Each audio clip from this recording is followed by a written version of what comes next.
Assalamualaikum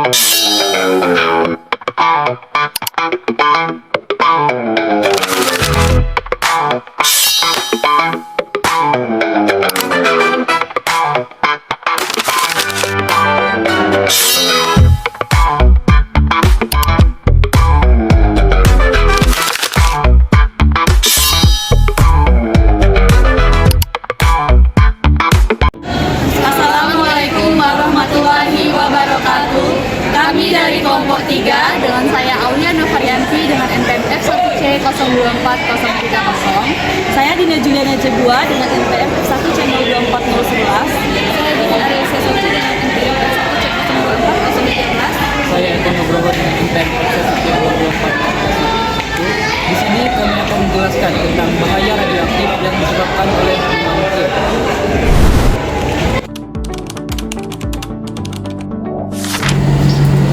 Limbah nuklir adalah material sisa dari aktivitas yang menggunakan teknologi nuklir, seperti pembangkit listrik tenaga nuklir, fasilitas penelitian, aplikasi medis, dan industri.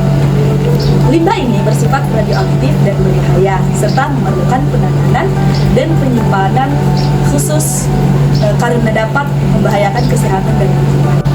Ada 2 kasus utama yang melibatkan limbah atau bahan radioaktif yang pernah terjadi di Indonesia, yaitu yang pertama kasus perumahan Batan Indah, Serpong pada tahun 2020 dan kasus kontaminasi di Cikande, Serang pada tahun 2020. Selanjutnya adalah bentuk limbah nuklir, di mana bentuk limbah nuklir terbagi menjadi 3. Yang pertama adalah bentuk padat, yang kedua bentuk cair, dan yang ketiga bentuk gas.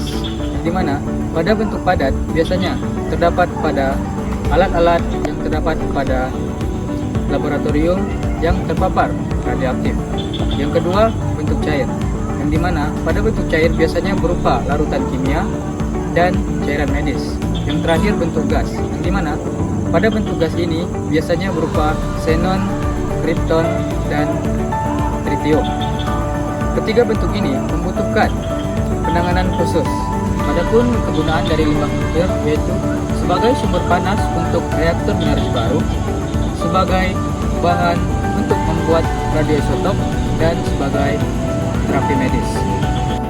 Selanjutnya yaitu adalah pemanfaatan limbah nuklir.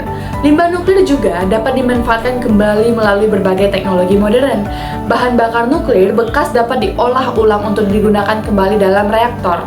Sementara radioisotop tertentu dapat dimanfaatkan sebagai sumber energi jangka panjang untuk satelit dan wahana luar angkasa. Dalam bidang industri, limbah radioaktif juga digunakan untuk radiografi, pengukuran ketebalan material, dan deteksi kebocoran. Dengan pengelolaan yang aman, limbah nuklir juga tidak hanya menjadi ancaman, tetapi juga dapat memiliki nilai guna yang tinggi. Adapun dampak yang terjadi akibat limbah nuklir itu sendiri. Limbah nuklir dapat memberikan dampak serius jika tidak ditangani secara aman. Pada manusia saja, paparan radiasi dapat menimbulkan kerusakan sel, meningkatkan risiko kanker, gangguan reproduksi, hingga luka bakar radiasi pada paparan tinggi. Dampaknya terhadap lingkungan pun cukup besar, seperti pencemaran tanah dan air, gangguan ekosistem, serta terakumulasinya radioisotop yang sulit terurai secara alami. Karena itu, pengelolaan limbah nuklir harus mengikuti standar keselamatan yang ketat untuk mencegah risiko jangka panjang. Kesimpulan limbah nuklir yang pertama yaitu limbah nuklir memang berbahaya, tetapi sangat terkontrol jika mengikuti standar internasional. Yang kedua yaitu pengelolaan limbah nuklir meliputi penyimpanan sementara, pengelolaan, dan penyimpanan jangka panjang. Dan yang ketiga, dengan teknologi modern, limbah nuklir bisa dimanfaatkan kembali sehingga tidak hanya menjadi buang. Yang keempat, dampaknya terhadap lingkungan dan manusia dapat